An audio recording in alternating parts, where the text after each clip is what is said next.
আসসালামু আলাইকুম। World news 24 channel. আমি মাহবুব রহমান জুয়েল। মাদুরোকে ধরে আনার সাময়িক অভিযানে মার্কিনদের মতামত প্রায় সমানভাবে বিভক্ত। ভেনেজুয়েলার প্রেসিডেন্ট নিকোলো মাদুরো ও তার স্ত্রীকে সাময়িক অভিযানের মাধ্যমে ধরে আনার বিষয়ে মার্কিন জনগণের মধ্যে প্রায় সমানভাবে পক্ষে বিপক্ষে মত বিভক্ত হয়ে পড়েছে। সাম্প্রতিক এক জনমত জরিপে এ চিত্র উঠে এসেছে। সোমবার প্রকাশিত রয়টার্স এক জরিপে দেখা গেছে 33% মার্কিন নাগরিক মাদুরোকে ধরে যুক্তরাষ্ট্র নিয়ে আসার পক্ষে মত দিয়েছেন। বিপক্ষে অবস্থান নিয়েছেন 34%, যা সমর্থকদের চেয়ে 1% বেশি। এছাড়া 32% উত্তরদাতা এ বিষয়ে এখনো কোনো নিশ্চিত মত দেননি। জরিপে আরও দেখা যায়, ভেনেজুয়েলার তেল ক্ষেত্রগুলো নিয়ন্ত্রণ নেওয়ার প্রশ্নেও বেশিরভাগ মার্কিন নাগরিক বিরোধিতা করেছেন।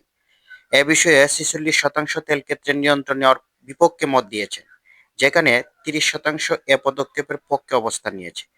রাজনৈতিক দলভিত্তিক বিশ্লেষণের দেখা গেছে, ভেনেজুয়েলার সাময়িক অভিযানের পক্ষে রিপাবলিকান সমর্থকেরা তুলনামূলকভাবে বেশি। অভিযানের পক্ষে মত দেওয়ার ব্যক্তিদের মধ্যে 65% রিপাবলিকান, 11% ডেমোক্র্যাট এবং 23% কোনো রাজনৈতিক দলের সঙ্গে যুক্ত নন। মাদুরোকে ধরে আনার পর ভেনেজুয়েলার কে শাসন করবে, এ বিষয়ে জরিপে গুরুত্বপূর্ণ তথ্য উঠে এসেছে। অধিকাংশ মার্কিন নাগরিক চান না নতুন সরকার গঠিত হওয়ার আগ পর্যন্ত ওয়াশিংটন ভেনেজুয়েলার শাসনভার গ্রহণ করুক।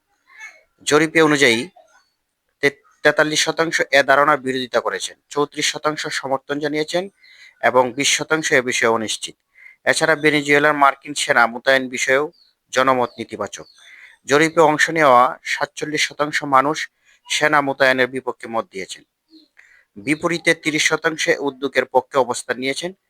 জরিপের ফলাফল থেকে স্পষ্ট, ভেনেজুয়েলার ইস্যুতে যুক্তরাষ্ট্রের সামরিক ও রাজনৈতিক হস্তক্ষেপ নিয়ে দেশটির জনগণের মধ্যে ব্যাপক দ্বিধা ও মতবিরোধ রয়েছে। সঙ্গেই থাকুন, দেশ বিদেশের খবর নিয়ে ফিরছি আবার। আমি মাহবুব রহমান জুয়েল। সালাম আলাইকুম।